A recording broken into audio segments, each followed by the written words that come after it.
Welcome everyone to today's live sessions. I'm thrilled to be here with Warren Munitz, founder of Integrative Coaching. Warren has spent over 20 years helping high-performing individuals master their inner world to achieve outer success.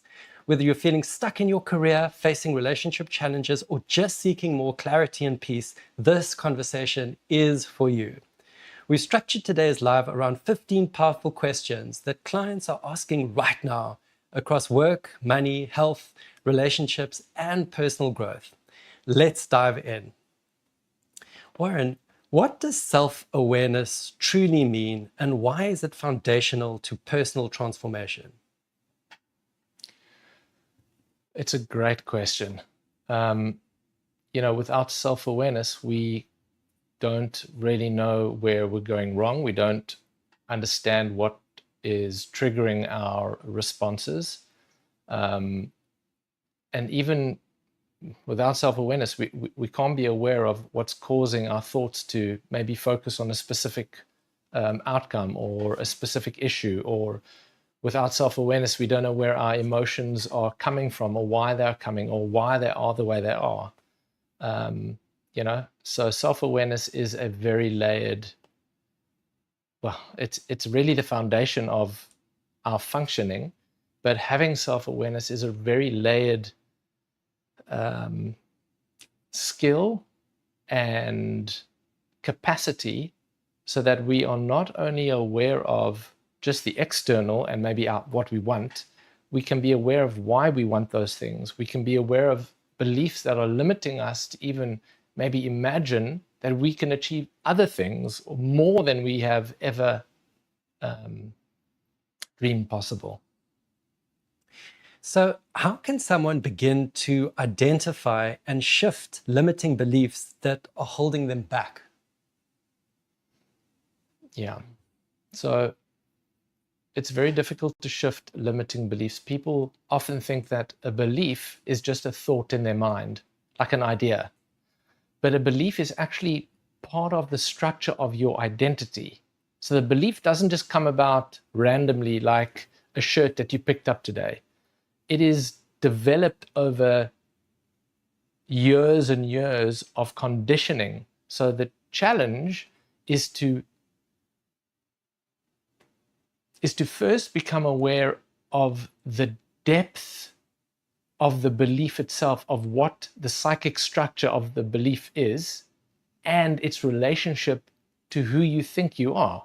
So when you say, I, that me is actually multiple layers of ideas and memories and experiences, and beliefs are part of that complex.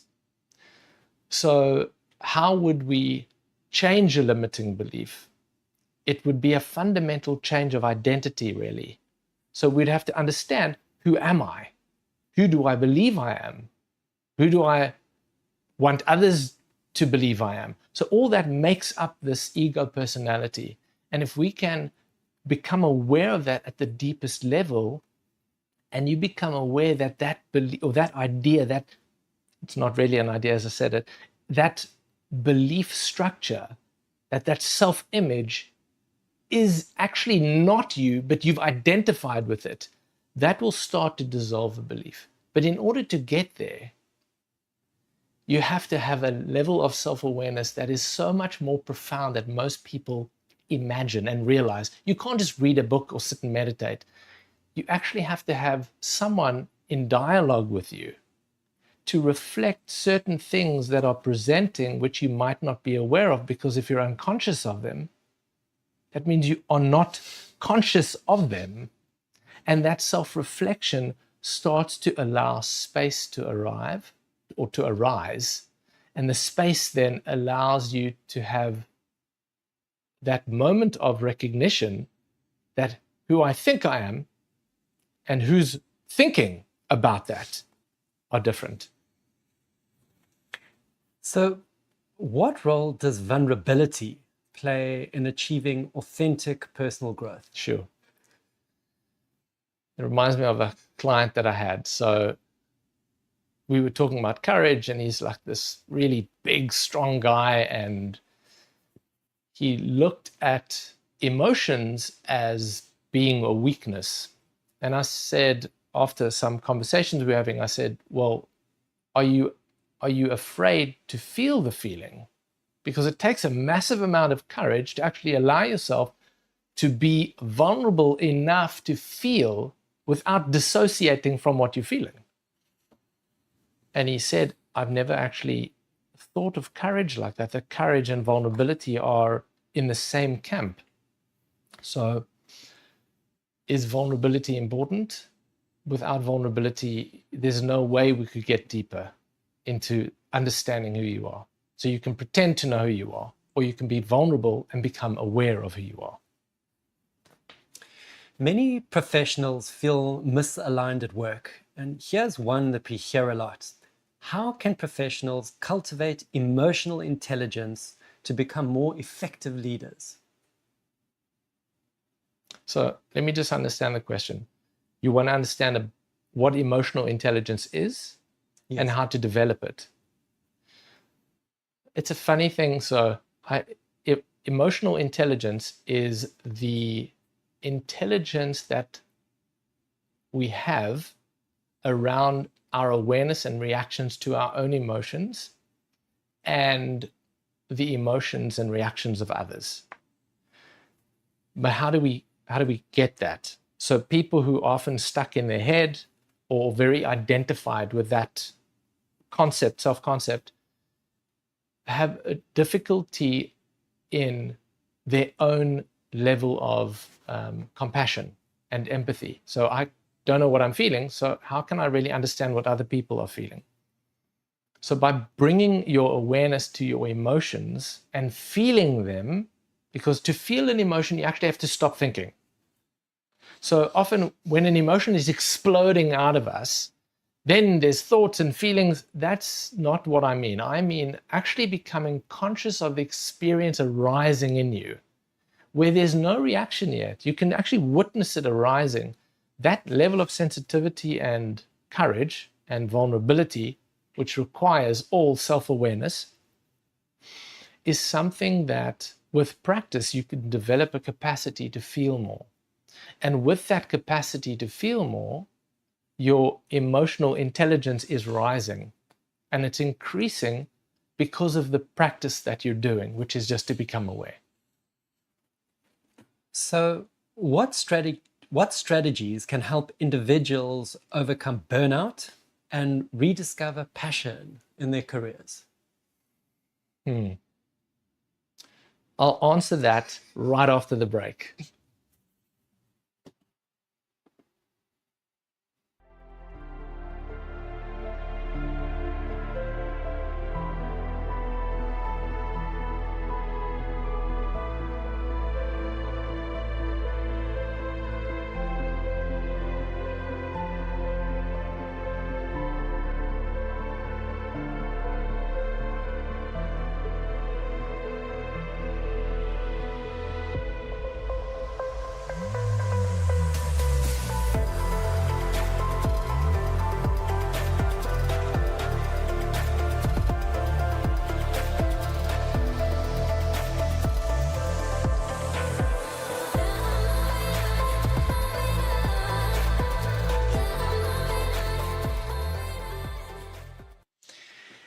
So we're back with Warren. And Warren, what strategies can help individuals overcome burnout and rediscover passion in their careers? So I want to answer that question and really get to the point, because I think burnout is something that most people have this chronic burnout and they don't realize it. And they just say, I'm just stressed. But they also don't sleep well, and they bratty, or they, maybe short with their peers. So what can help with burnout? The first thing is to be able to identify that you have these symptoms of burnout. And then I might need you to repeat the second part of the question, and then to deal with burnout, you have to start to acknowledge what's happening, what level of anxiety, what level of aggression or frustration, what level of stress are you functioning at? And can you become aware of that? And can you begin to control your stress response? There are lots of exercises that one can do to manage stress. Certain breathing exercises can definitely help you lower stress. Sometimes breathing exercises can actually heighten your stress, because it just depends on how you understand or how you've been taught how to manage breathing. But let's say we did a simple exercise where you breathe in maybe to the count of 4, and you're mentally counting to 4, and then you exhale to the count of 6. This is a very quick relaxation technique that you could use. If over time, and I'd say maybe 5 minutes of doing this, you notice yourself becoming calm, you notice muscles relaxing, and you notice 3 things: yawning, sighing, and swallowing. These are actually symptoms of you engaging what's considered the relaxation response. So if you notice that happening, you might notice you start breathing slower. You might notice that busyness in your mind. Just start to create space from that. And if you practice that daily, and let's say you practice that well for 10 minutes a day, there's some evidence that showed that the FDA actually approved a certain practice that lowered the stress response, and that was effective enough, was a practice like this, that after 30 days, it had a profound impact on your stress level, and therefore would have an impact on your insurance. Wow. What was the second part of that question? The second part was, I think the idea is that it may be that because people feel so burnt out in their career or their work, that they lose the passion for their career. So I think the understanding would be, is it right to think about, to maybe manage stress levels so that you don't get to the point where even something that you previously enjoyed is now something that you don't enjoy? Yeah. So I think that what you're sharing is something that is, it happens often, where people say to me, I don't like my job anymore and I want to go somewhere else. And most often that is a knee-jerk reaction. It's not actually coming from a place of authenticity and groundedness. It's coming from a place of, I need to escape where I am because I don't like what I'm feeling anymore. And if we had to peel back the layers of stress and the layers of,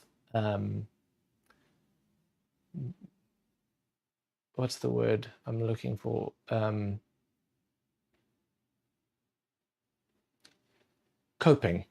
The coping mechanisms. If we had to peel back those layers and we had to get back to the core and we had to deal with what was happening there, we'd probably come to a place of, I don't want to use the word trauma because it's not, but it is almost like a subtle trauma, that we have traumatized ourselves into working hard. And so we don't allow these feelings of vulnerability, or we don't allow these feelings of anxiety to be dealt with. We just do something to cover it up. And if we were to open up that part of ourselves, that part that's actually vulnerable, that part that needs our attention, not our attention to be distracted somewhere else, we would find that that's where the ember is, the ember that would rekindle that passion. And unless we align with that, we'll never be able to be passionate about anything. How does integrative coaching assist executives in aligning their work with their core values? Just repeat that for me. So how does integrative coaching assist executives align their work with who they are, their core values? So I think the first thing that we need to focus on is the realization that most people have this Dunning-Kruger type idea about self-awareness. If you ask most people, and this is like 99%, if you ask what level of self-awareness do you think you have, most people would say very high. And that is the biggest illusion that's out there. And that illusion stops people from really understanding themselves. And so there's normally this misalignment of values. But if we had to pause for a moment and consider truly how well do I know myself? What does that mean? How aware am I of the origin of thoughts that are emerging in my consciousness? Well, how aware are you? Do you really know where they're coming from? Do you really know who is telling the story in your mind right now? And can you become aware of them? Can you become aware of that function? Because you actually are identified with that function. And the more you become aware of it, the more you'll start to see what's really important to you. Because that storyteller is telling you another story altogether. But the more you become aware of what's really important to you, the more you can see the wood for the trees, the more you can start to focus on what's really important. And then you can see, are you aligned with where you are or not? Now, let's talk about the big one, money and The big mindset. one. I thought those were the big ones. What common subconscious beliefs about money hinder financial success, and how can they be transformed? So it's a great one. It is a big one. Most people place value outside of themselves. And so what is money? Money is just a holder of value. It's just a container, an idea, a concept. And then we place value on that. And then that money goes up in value because we've now valued it more. And then some money goes down because we don't value that money as much. So really, money is just a projection of value. But if you don't believe value lives in you and it lives in money, who's placing the value in the money? The money's not placing it in itself. You're placing it in the money, which means actually the origin of value is you. But do you know that? Are you aware of it consciously? Do you believe that? And as an idea, what happens is intellectually we come to this idea and we go, wow, that's amazing. I just heard this fantastic thing. Value lives in us. Cool. Now what? Well, you haven't really integrated anything. You've just got a great idea. And in the next 10 seconds, you're going to be on the next idea. And that idea is just going to be disappear into your memory. How do we take that and delve into what that really means? Well, again, self-knowledge. We have to understand who we are. We have to understand that there are beliefs that have created our sense of self, and value and money and where that value lies is one of those beliefs. As a conversation, it's one thing to have that conversation.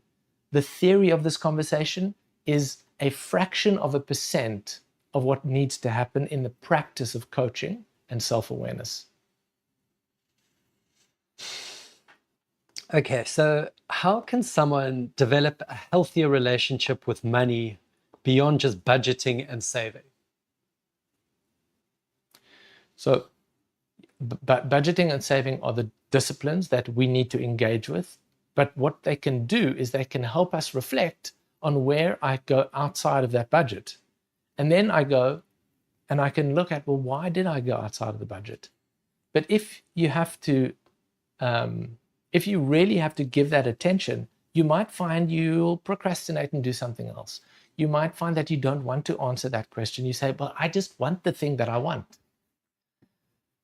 So this comes back to questioning, do you really want to change? Do you know that that's actually a question I ask so often? And then most people go, yes, that's why I'm here. But the truth is, you don't really want to change. There's a part of you that might want to change, which is why you're here. But the part of you that doesn't want to change, that part doesn't like uncertainty. And in fact, it's wired to your survival instinct. So the challenge that you're up against is not only at the thought level or the emotional level, it's at the instinctive level for safety. So change means to move into uncertainty, out of comfort into uncertainty. Yes, you've heard this. Yes, 1,000 times. You've read enough books. You know this already. But why don't you act on it? Why doesn't change happen? Because the reality of this instinct of survival is life and death to you. To the ego, this is, I don't want to die, I don't want to change. So we are going to shift the goalpost to something else. Oh no, it's not Eckhart Tolle's book today. It's Eswaran's book. Oh, it's Jung's book. Oh, it's some other guru. And you keep jumping and moving, or the next podcast, or how many podcasts do you listen to in a week? 10,000? Why has nothing changed? Is anything seeping in? But why doesn't it seep in? Because it's like doing affirmations. You can't just do affirmations and think something is going to change. Self-knowledge is the only affirmation you need. Who are you? To get to the depth of this, who are you? I know I've probably gone off the subject, but to get to the depth of this question, you will start to really understand where is value. Because if you really know what value is, you might not need to buy that next thing to boost your status, to feel good, to feel powerful. If you're comfortable with all these feelings, uncertainty, that uncertainty causes, or that uncertainty can allow you to become aware of, like powerlessness or helplessness.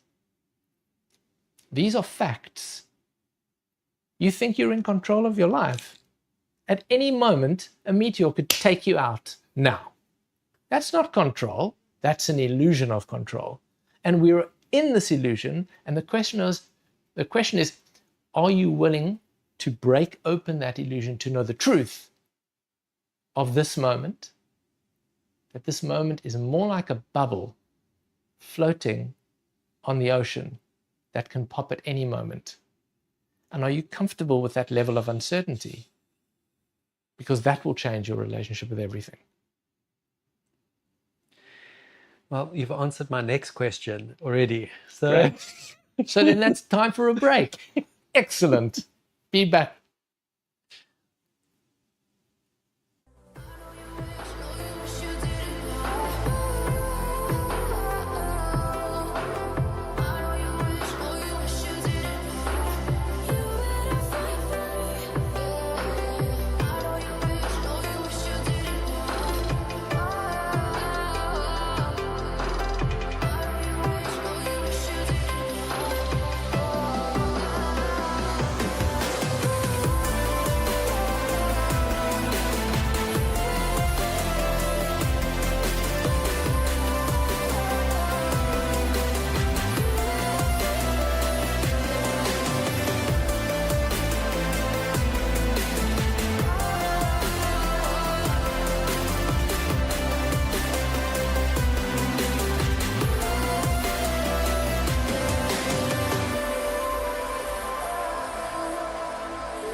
And we're back with Warren. Let's shift into personal connection and the struggles we all face there. So, how can individuals break free from recurring negative patterns in their personal relationships? Yeah, I mean, I almost want to ask you, what negative patterns are you talking about? Because generalizing is never a great idea when it comes to trying to solve a problem. What generalizing does is it actually moves us into a statistic, and the truth is we are always the anomaly. Now, just understand what I'm saying. So if we generalize and we move ourselves into a statistic, then it's not personal anymore, which is often why a lot of questions like these miss the mark. It has to be personal. What is the personal question? So that we can identify really to you, what is the experience that you are having personally in the dysfunction or in the what we call a pervasive pattern, something that keeps repeating and you find yourself doing the same thing and you're, but why is that happening? It must be personal. Where does it come from in your history? No one wants to look at their past. But our whole psychology has been conditioned and developed by that past. And unless you know you're holding on to something and you go, well, I don't want to look at the past, which means you don't want to know what you're holding on to, how can you let go? Someone says, well, just let it go. How can you let go if you don't know what it is?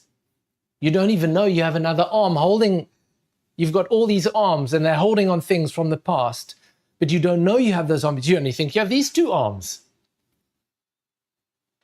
Does that give you a clearer? It does. Okay. What practices can enhance empathy and communication in both personal and professional relationships? Simply, the more you feel your emotions, the more you feel, the more empathy you have to have for yourself. That develops the capacity of empathy, which is to feel without judging. So something happens, something comes up, and you can use this. You can use this all day if you want. So let's say something comes up in your day that irritates you. Someone interrupts you while you're working, and you notice that irritation rise up, and then you pause, and then instead of shouting, there's a moment, and you've taken the gap, and you consider, but why am I frustrated? You might go, well, it took me 40 minutes just to get this concentrated, and I'm just in the zone. That's 40 minutes it took me to get in the zone. Now you've just interrupted me. Now, why are you frustrated? Well, if you think deeply, that 40 minutes, you don't have many of those 40 minutes during the day. So then you're probably feeling a sense of threat because maybe it's already midday. Half the day is gone. Now you've only got a few more hours of the day and you need to get to what you need to get to today. So really what you're feeling is not frustration, although that is the surface level of what you're aware of. What you're really feeling is threatened. By expanding your awareness, by allowing you to become aware, by feeling what you're actually feeling and then investigating, where am I feeling this? Tolerate that feeling. What's underneath that feeling? Are you aware of that? Can you become aware of it? Can you see what's driving your emotions? So having an understanding of why certain emotions exist, they are there. Fear is run away.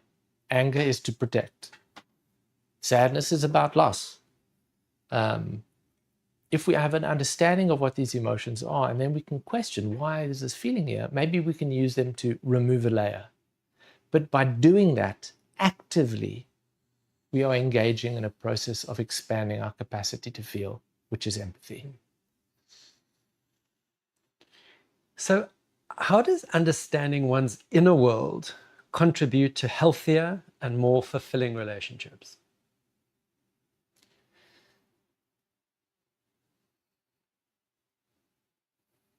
I feel like it's actually been answered in a sense through the other questions, but let's clarify again. So by becoming aware of our own inner dynamics, we start to have compassion for ourselves. We see, oh, I'm really feeling afraid. I'm really feeling anxious, or I'm feeling depressed about something. And the more the more you have capacity for those feelings, the more you start to have compassion for other people, because you can recognize what they're feeling. Someone reacts in anger, instead of getting angry at them, you pause for a moment and you go, sure, I wonder what's going on in their life, that was their response. Because 99.99% of the time, their response is not about you. It's about them. And I think that is what you should really take away from this conversation. 99.99% of everyone's response is not about you. It's about them.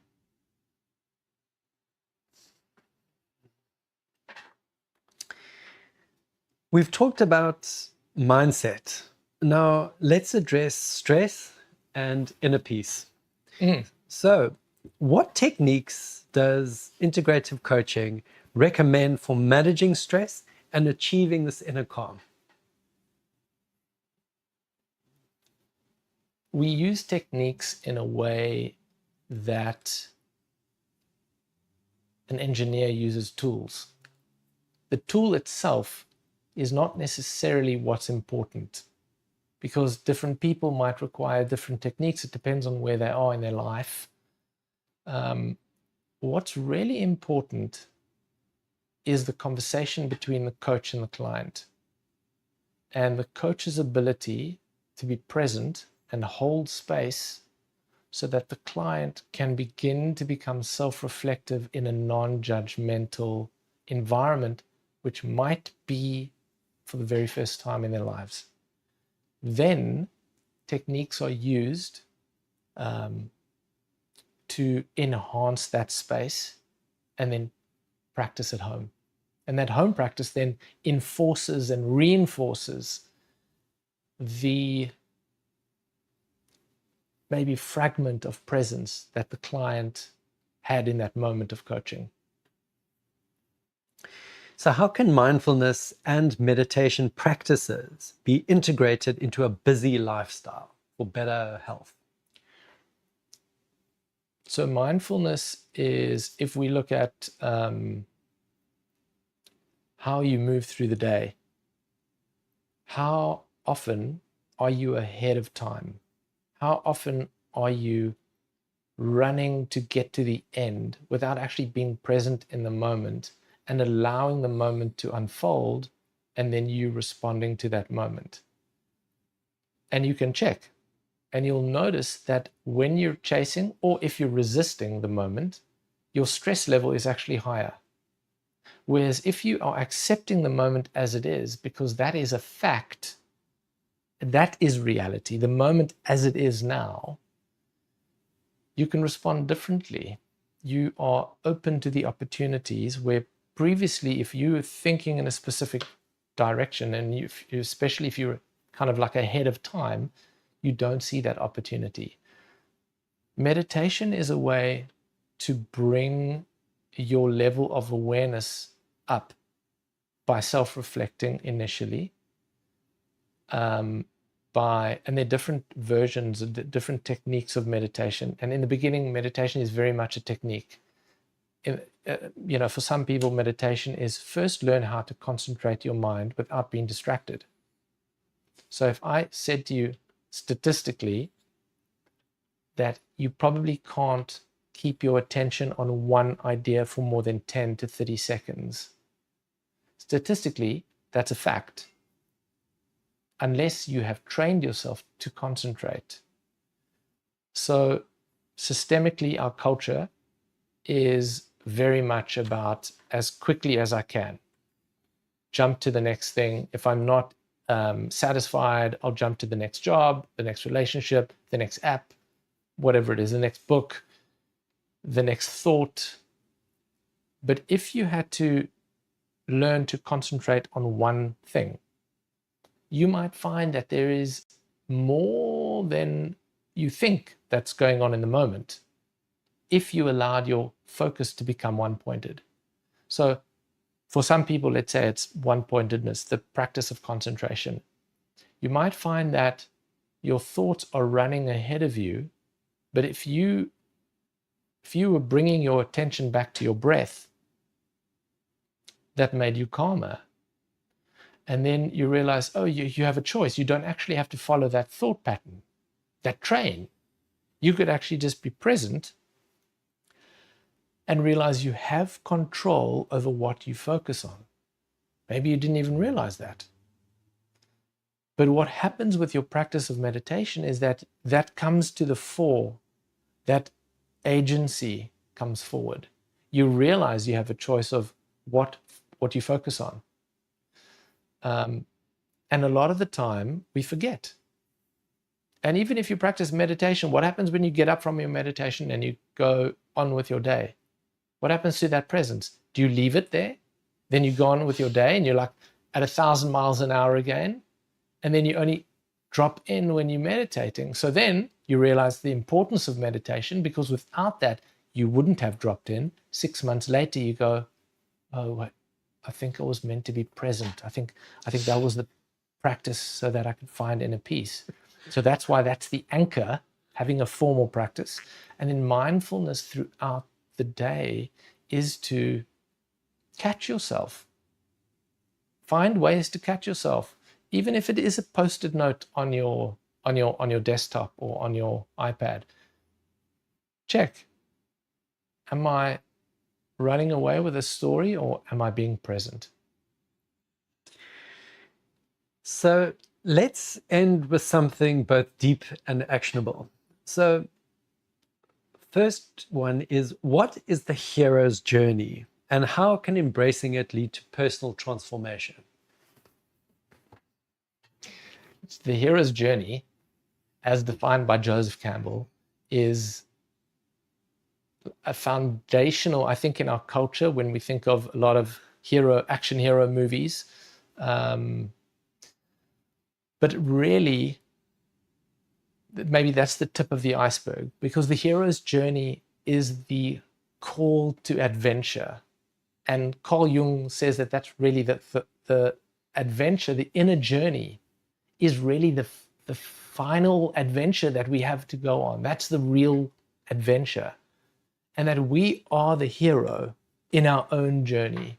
And we will face challenges and trials to reach our goal. And our goal might be, curiously, the dream we have for ourselves. And what is that dream for you? And if you think about that, that doesn't come without its challenges. But if you really want to achieve that, the hero's journey is about delving into who you are. Because if you're looking for yourself outside of you, just think about that for a moment. Do you think you're going to find yourself on the mountaintop? Looking for yourself requires self-reflection. And that is a very challenging task. Looking within, removing the defense mechanisms of the ego and your thoughts and the intellect, and to begin to feel what this experience is that you're having right now.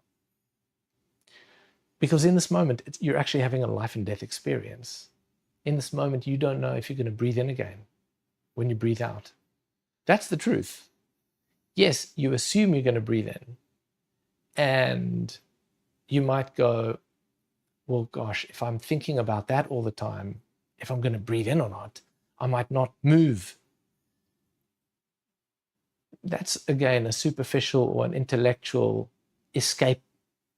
The truth of the journey is, if we go in and you become more comfortable with who you are, with what's really going on beneath the surface, and you start to dig into that, you'll find layers and layers and layers of unconscious content that you've repressed, that you probably need to engage with, have a conversation with. Maybe ask someone to have a conversation with you about them.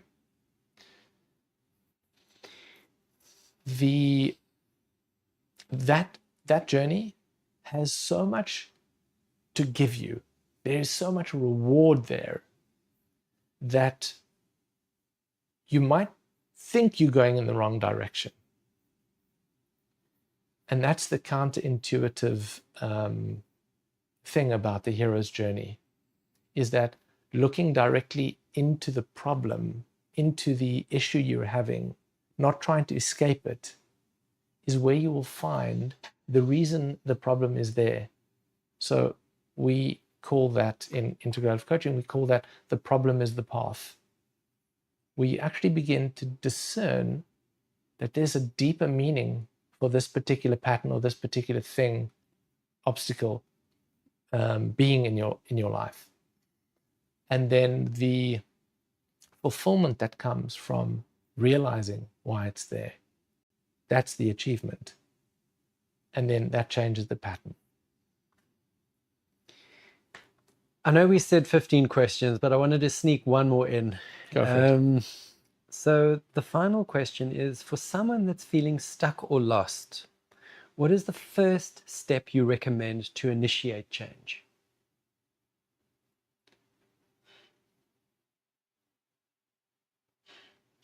I just want to sit with this and just consider the context in which you're asking me.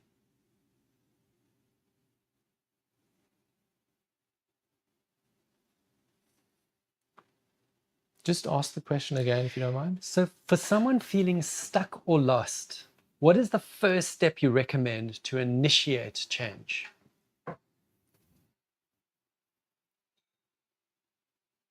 And what do you want the change to be? Whatever it may be, like, is it...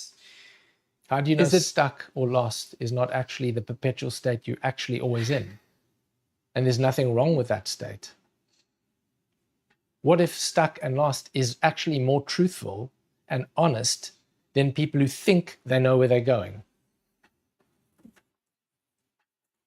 And is it possible that you are at a place of honesty and truth, that getting comfortable with that first is really the best idea that you could have? Sound good?